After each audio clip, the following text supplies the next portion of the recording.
हाय friend, जय Jagannath. Welcome to my YouTube channel. आज मो झीर पेट गरम होइतबारु पखाळ भात खाइबो। मामा कौन कौन है कहीदे खाइचु? कोबी भजा, एटा होची बोईताळु फूल, धनिया पत्र, बेसन पकेकी, आलू चोखा, बैगन दला, टमाटो, काकुड़ी, पियाज पकेकी दला, आंबुल पड़ची भी। ये भल रकम पाग होइची खाइबु। खाइ को केमिति हेची?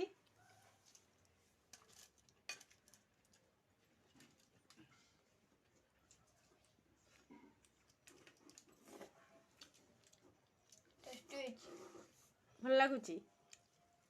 आम डुडू खाइबो एखिनी। डुडू खाइबु? डुडू खाइबु?